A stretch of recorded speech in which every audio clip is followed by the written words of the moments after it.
Part 2 of The Scratcher by Caroline Corfield. Freddie, gulped Carl. You're never an earl. What's he going to do when he finds out? Carl, Freddie smiled at his distant relation. How do you know what I am? Well, Carl stuttered and looked down. Ma always said you were special. I never knew what she meant, but I could tell. She was a little bit frightened of it anyhow. Freddie felt his legs give way. Stumbling backward, he collapsed into the battered wing armchair. Carl's face had lost its awe and its fear. With only wrinkled concern, Carl moved towards him. Freddie, you all right? Here, I'll make a fresh cuppa. Get your strength back. He passed Carl his mug and leant further into the chair, feeling the springs through the horsehair stuffing. He remembered the chair arriving.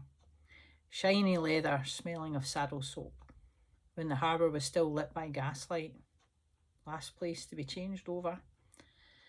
The council had been reluctant to take the pipes all the way for one building and a short quayside. The instinctual memories in the local population took time to succumb to modern ideas. That had been decades ago. Yet it seemed that slow change was possible, a negotiation between the land and the sea. After all, the harbour had been new once. A bold wall of cut basalt blocks, brought 300 miles from the mountain quarry to the harbour. Alien then, now part of the landscape, worn smooth, colonised by limpets and seaweeds. Freddie caught sight through the window of a yellow-painted steel leg. No chance of that happening in this case, especially not if the fishing boat was sunk. Those souls will demand justice, and the Lord under the sea will give it to them, always wanting an excuse to fight the shore. The whistle of the kettle brought him into the present, and he felt all the aches and pains of his age afresh, the price to pay for his power. There were ways, of course. Barbaric ways, desperate spells, things, if he really needed to, he could do to reclaim his spent years. But Freddie had balked when his father had first shown him how to roll back time. It was wrong, he'd said. I won't do it, he'd said. And his father had smiled, that gentle, understanding smile. And now Freddie wondered if his father had also said those things once, a very, very long time ago. Carl passed the fresh mug to him. He studied Carol's face as his shaking hand got a grip on the mug handle and Carol waited to let go. Freddie had a son, but he'd no idea where. His wife had taken the baby and moved to the city. The boy'd be about Carl's age now, a man, mid-30s, maybe the same hair colour of rusty hair, the same freckles, same green eyes. Yes, the baby's eyes had turned green before she left with him. He'd look a lot like Carl. Thanks, Carl. Don't mind me. You get on with things. I'll just recuperate. His words were meant to put Carl at ease, but the longer he stayed in the small office, the better Carl would recall what had happened, and the more he'd remember what his ma had told him about Freddie. He needed to go as soon as he could. Go so that the rational, modern part of Carl's mind and the parts of his genes that belonged to outsiders could get to work, denying the sight of his eyes and the sense in his nose. He'd come up with a reasonable explanation for the burnt handset. Freddie was sure, so sure he was relying on it. Freddie walked slowly away from the harbour, back onto the dunes and stopped. Taking his boots off, he removed his socks, let his toes wriggle into the cold, damp sand, and felt the slight grittiness of the earth mixed into the sand. A light tingle moved up his legs as he trod carefully on the narrow path, toes diving into the sand with each revitalising step. His gait altered to a more free-flowing lope as his aches faded away. Upright, Unbound from the world of reality, Freddy moved in an overlaid parallel universe. Magic coursed alongside his blood through his body, fixing his cells, lengthening his telomeres, repairing the damage to his organs, renewing and replacing. He didn't look back. Behind him, the path through the dunes was twice as wide as before. On either side, the marram grass was dead, but more than that, the bent strands were dried out. Small wildflowers that had been hidden within were husked, desiccated as if they'd spent months in a drying room. The body of a field mouse lay exposed. Its decay took place supernaturally fast, without its usual insect diners. Other creatures had suffered the same fate, only less visibly. He could see his house glowing gold with his warding spells, and across the marsh, eyes were watching him, weighing his actions so far, and judging whether he was worthy of the lives he'd stolen. His heart was heavy, leaden, a fisherman's weight. It took Freddy's mind under the waves. He gulped for air, tasted salt. Sensations made his knees bend, his hips swivel. His racing heart thumped in his chest and echoed in his ears. And then suddenly he was back at his door, fully in the world, the real world. Heart still beating, quick time. His hands shook as he made the signs, found his key, unlocked the door. Each time he regrew, the sense of drowning got worse. It'd been 10 years, maybe more, since he'd last had to recover so much time, and he'd forgotten how frightening it was. He retched into the sink. Carol's bad tea returned along with some breakfast. He ran the tap, letting the water get freezing, swirling it round, forcing what was in the bottom of the sink down the wide mouth of the drain. Dried his hand, reached for a glass to fill. Belle watched him, not moving from the hearthstone. A low whine of distress cut short as he made eye contact. Maybe she knows what I've done, feels the magic wearing off. Poor soul, she wouldn't understand. I hardly do. Freddy let her be, sitting down at the table instead of the hearthside armchair he really wanted. I'm getting too old for this. I should find my son, pass it on, die in peace. This was another side effect, the desire to die. Like a child's longing for chocolate, the lover's impatience for the night to come, a thief's need for easy gold. He let it wash over him, an onshore breeze, something inevitable and driven, but that would change with the tide. The image of his wife and baby son strengthened in his mind. The back of her in that camel coat, the small blue suitcase in her free hand, the top of the baby's hat showing over her other shoulder, the same light blue. It had seemed to him at the time that the dunes had swallowed her, but he'd got a postcard, no address, a nondescript city street, the brick Georgian frontages and their Portland stone highlights. The card message had said, "Don't try to find me." He hadn't. He could have. Even that far inland, he could have drawn on the power and he'd have gotten within a street or two. But he loved her, and she no longer loved him back. He had to accept it like a law of nature. And he thought he had. But when things were bad, like now, just after, he knew it wasn't true. Why couldn't she see? He awoke to Belle nuzzling his lower chest, raised himself on the folded arms he'd slumped to sleep on across the table. There was a knock at the door. His senses were alert. He should have felt anyone coming along the path, but it had been Belle who'd heard them. Hold on, I'm coming." He made a quick gesture with his hand, his face aged to his chosen decade, free of the aches he had to imagine them in his movements. He pulled the door to a wide crack, nothing more. "Carl, what are you doing here?" "No, sorry, I'm not Carl. I'm Frank. Frank Winters, I think I'm your son. Frank, as he'd introduced himself, had held out a hand through the widening crack. A few faded freckles and scratches adorned it. A solitary band of gold hugged his pinky. Freddie recognised his wedding ring. He staggered back as if Francis had offered, then thrust a knife instead of his hand. The door swung ajar as he let go.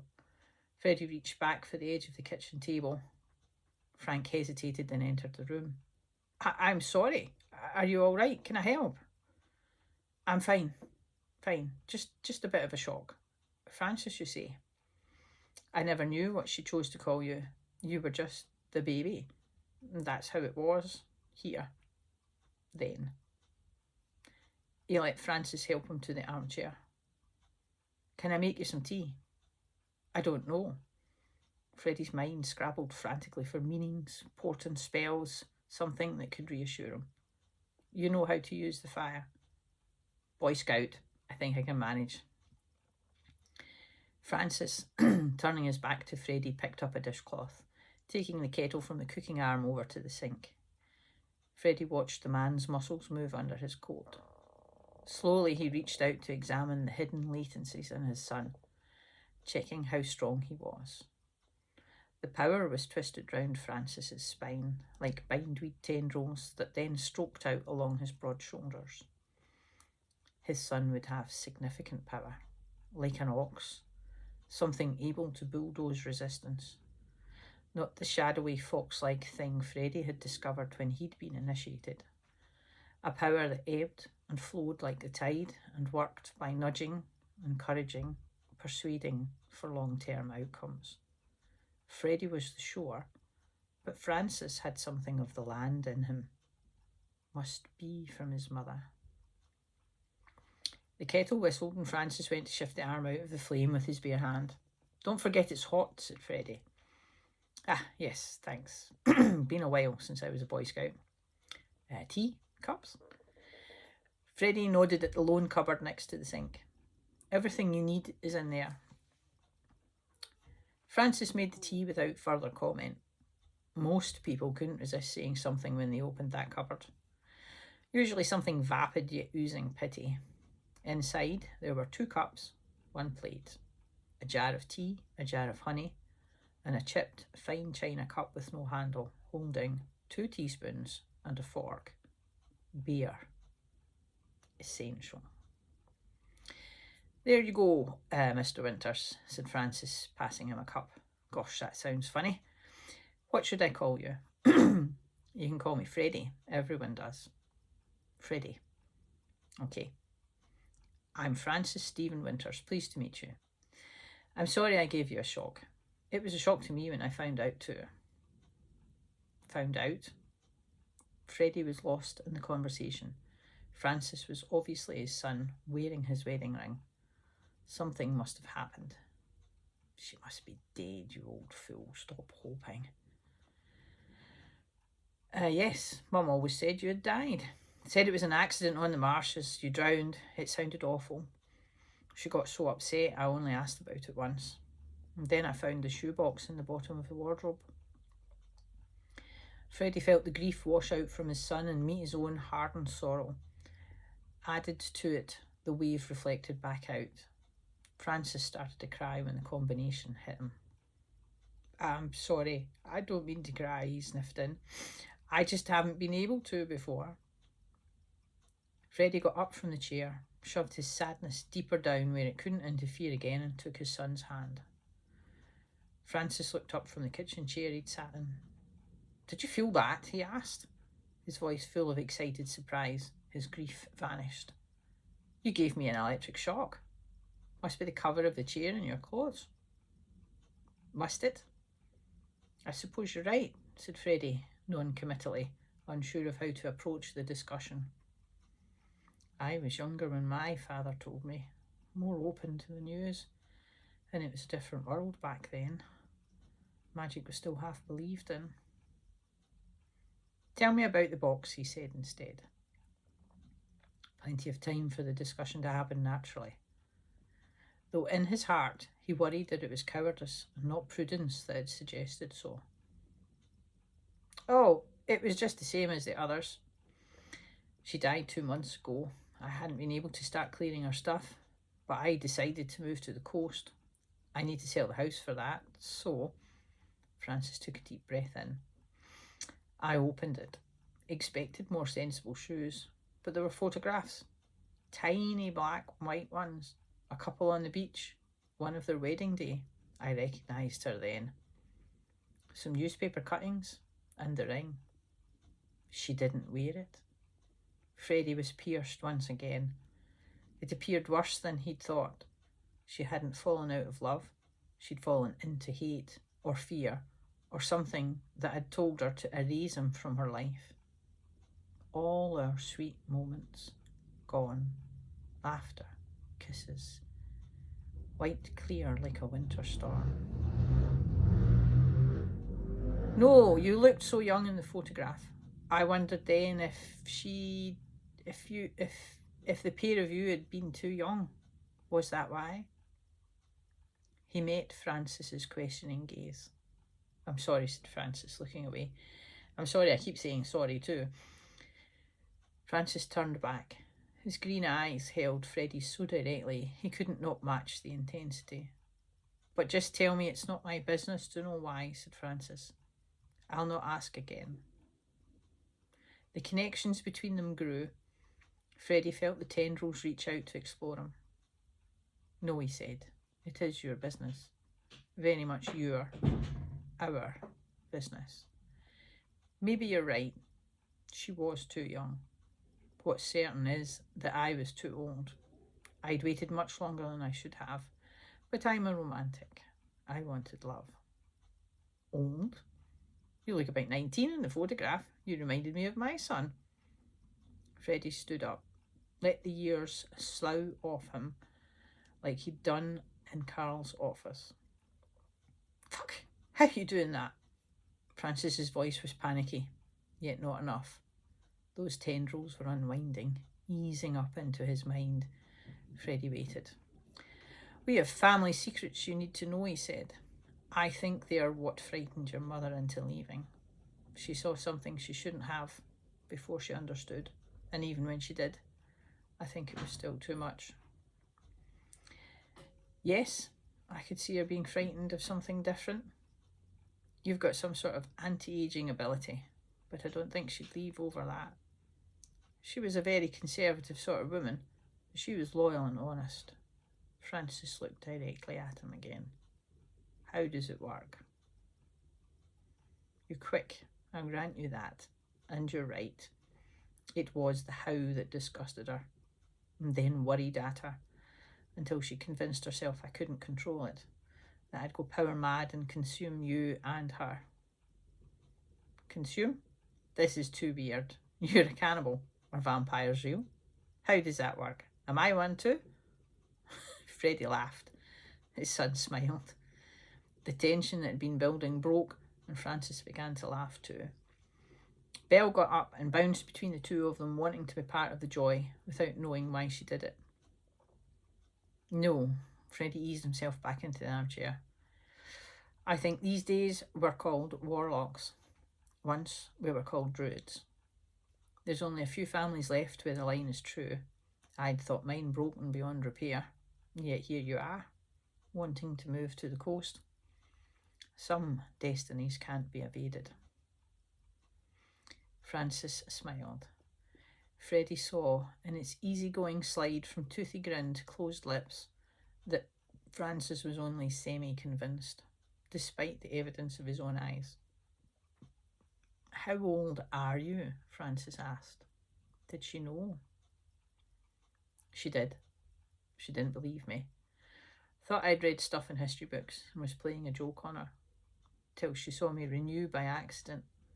A marsh grazing sheep got too close. Then, well, you know. And, asked Frances with anticipation, and the same air of surprise as when Freddie had touched him earlier. Now? He looked Frances in the eye. I am 120. I was 91 when I met her. Wow. Frances's eyes gleamed at the idea. on the brink of convincing himself it was true, but Freddie grew concerned. Am I doing this right? He has to understand the responsibilities, not just the power. The power doesn't belong to us, he said, standing quickly. We're only able to use it. It comes into this world and it has to obey physical laws. His hands moved, trying to explain better than his words. Energy must be conserved. If you're not careful, it can kill you. Or worse, someone else. Like the sheep. You understand. It's not fun. It's serious. Deadly serious. Francis's face had stilled.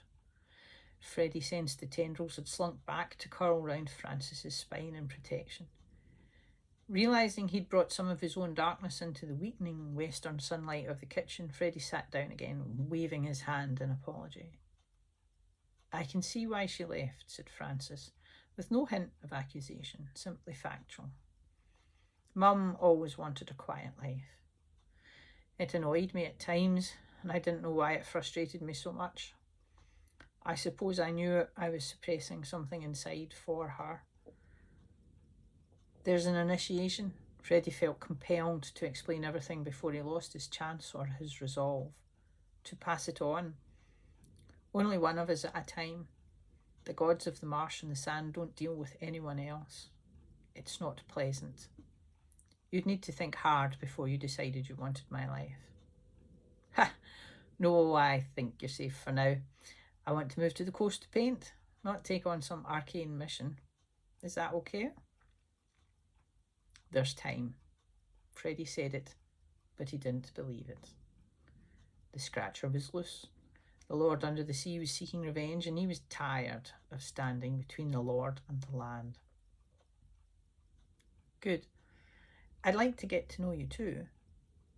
Dad? Can I call you Dad? Da. You can call me Da, or Da Freddie if you want. Tell me, where are you thinking of moving to on the coast? Near the harbour by any chance? Funny. I was looking at a converted fisherman's shed there. It's got a big picture window with a great view for painting. Ideal for bumping into Carol then. I think the two of you would get on. Carl? My second cousin's son. I've no idea what that makes him to you, but he's your double. Strong genes in the Winters clan. Francis nodded. Freddie sensed the growing desire of his son to leave. He was worried that, like Carl, time away would rationalise what he'd seen and heard. While it was good that it happened to Carl, it was more of a problem if it happened to Francis. I can see you're keen to get going, he started. Yes, sorry. I wish I could have stayed longer, but to be honest, I thought this was another dead end. I have to get back to the city for a viewing. Another dead end? His shoulders tingled with the thought of Francis finding other Winters. They had strong genes, but they had dark genes too. Not all the clan worked for the shore gods. Yeah, travelled all the way up the coast last week. Really old. Francis paused. A look crossed his face as it dawned on him that Freddie, who'd let the age come back slowly, was someone who could be older. Well, Francis continued, he looked really old. Said he was 94. He was in a nursing home, I didn't question it. Oh yes, inquired Freddie, his spine tingling already as he flicked through the names of relatives living up the coast who'd be old enough. What was his name? He said he was Edward Thomas Winters. The nurse called him Tommy. Freddie kept a lid on his spurt of fear. Tommy Winters, that old bastard, masquerading as 94. What's he up to in a nursing home? I know him. He's more like 150. Older than me. Just as capable. He's no good though. Broke his word. Let the sea break in a long time ago. Before you were born. A deep winter low, a full moon. The wind was behind the storm surge. And more. Flooding was terrible. Miles inland. Lives were lost. So many lives. But Tommy didn't care. He loved creating chaos. He lives off it. Shoreline's barren up there now. You can't break a promise to the shore gods without consequence. Francis looked scared. Well, he might. Tommy'd have felt the same tendrils I did, though maybe Tommy thought I'd sent him as a warning. Don't worry, lad. Tommy's been left to live on his wits. He'll be scamming something at the nursing home. He'll not bother you. Okay then, if you say so. It's all very new to me. Francis had stood and was patting Belle, whose tail swished the dusty air in front of the feeding fire on the hearth, extending his hand once again to Freddie. This time Freddie only felt his tendrils, and the weakest of sensations wafting through the walls from the heathland. Acceptance. He smiled, shaking Francis's hand. Can I visit again? Asked Francis. Next week, Monday. I'm coming to see the agent about the fisherman's cottage. Sure, that's a grand idea. I can introduce you to Carl then. Great. I'll be there about 2. Thanks. I'm so glad we met. Da, Freddie. The slightest hint of a question hung after the final words. Freddie nodded his head and grabbed Francis into him by the shoulders. Son, he said into Francis's ear. Francis's head bobbed as they parted. Hastily opening the door, he left without turning around. Freddie watched him stride away along the path, watched as fresh green shoots sprung up along the sides of the worn sand. That's how it goes. You give, and then you take. He wiped a tear from his eye, too late for the first, which had already chilled on his cheek.